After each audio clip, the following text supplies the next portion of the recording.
महाडमधील उन्नती फायनान्सची मुजोरी, महिलांसोबत बेशिस्त वागणाऱ्या वसुली एजंटांना तालुका सहाय्यक निबंधक लगाम लावणार का?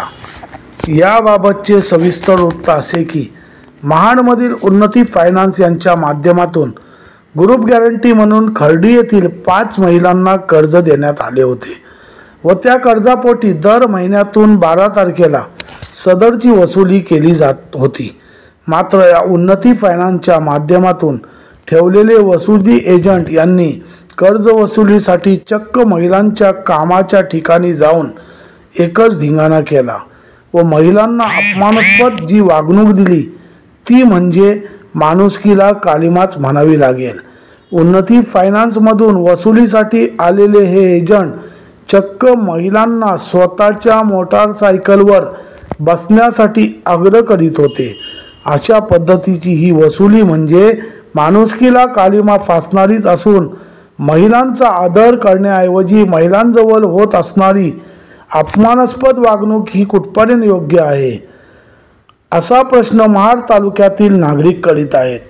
महाडमधील उन्नती या फायनान्समध्ये महिलांना जरी कर्ज दिले असले तरी त्यापोटी व्याजासहित रक्कम परत घेत असताना देखील ठेवलेल्या वसुली एजंटांची महिलांसोबत करीत असलेली ही मुजोरीला प्रशासन लगाम लावणार का, याकडे संपूर्ण महाड तालुक्यातील नागरिकांचे लक्ष लागून राहिले आहे. राजनीती भ्रष्टाचार वृत्तवाहिनीसाठी मुदस्सीर पटेल, रायगड. हॅलो, तुमच्याकडनं शेवटी आम्ही व्याजाने घेतलेत ना, तुम्हाला आमचा हप्ता देऊन सुद्धा तुम्ही तुम्हाला आम्हाला काय त्रास देताय. आम्ही काय 12 2 वाजेपर्यंत तुमच्या मागे फिरत बसतो. हे बघा, 12 तारीख आहे का ना आजची, 12 तारखेचा हप्ता असतो ना, हे बघा भरपूर फाईन असतात, पण एवढा त्रास कोण देत नाही. तुम्ही प्रमाणाच्या बाहेर देता. तर मग पैसे भरा ना, क्लोज करा. तुम्हाला कोण हे करते? एवढा त्रास म्हणजे तुम्ही लय उलट मी तुमच्या घरी आलो ना, इकडे ऐकून घ्या, मी तुम्हाला काहीच बोला नाही. तुम्हाला लोन पैसे भरणं होत नाही ना, क्लोज करा तुम्ही. मग आम्ही तर क्लिअर केले ना. मग जिचा प्रॉब्लेम आहे जी घरात निघायची जीव दिली, तुम्ही घेतलो होतो.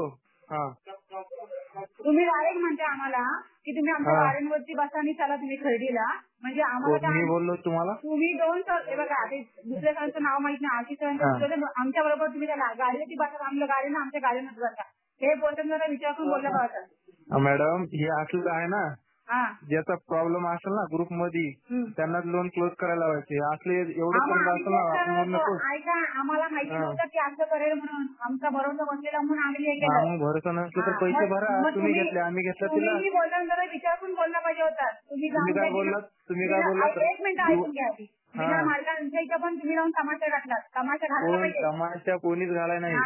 तुम्ही घातलात. जे दुसऱ्या सर आलेले ना, त्यांना बोलायचं. तुम्ही मला काय बोललात माहितीये का? तुम्ही मला काय बोललात माहितीये का? रात्री 12 वाजता दिवस उजडते. तुमच्यासाठी आम्ही काय नोकरदार आहोत? तुमच्यासाठी आम्ही नोकरदार आहोत काय? नोकरदार म्हणजे तुम्ही शेवटी एक दिवसाचं हे नसलं ना. काय एक दिवसासाठी नाही म्हणजे? तुम्ही काय घेताना पैसे घेतलात कशाला? आज ज्या बाईने सुसाईड केला तर जिम्मेदार फक्त उन्नती राहणार आहे. असं कसं बोलताय मॅडम तुम्ही? हे रॉंग बोलताय. बघा, मी जाऊन पोलीस स्टेशनला तक्रार केलीच आहे. कारण की तुम्ही चुकीचं बोलताय मॅडम तुम्ही. नाही, तुम्ही आम्हाला माणसं तुम्हाला काहीच बोला नाही. जाम त्रास झाला आम्हाला. असं नाही, आज तुम्ही इज्जत काढली. आम्ही तुम्हाला मॅडम काय बोललो, 5,000साठी तुम्ही इज्जत काढली. असं तर तुमच्या तोंडावरती मारली असते. खोटं काय सांगत आहे? तुम्हाला तरी बोललो 7-8 वाजे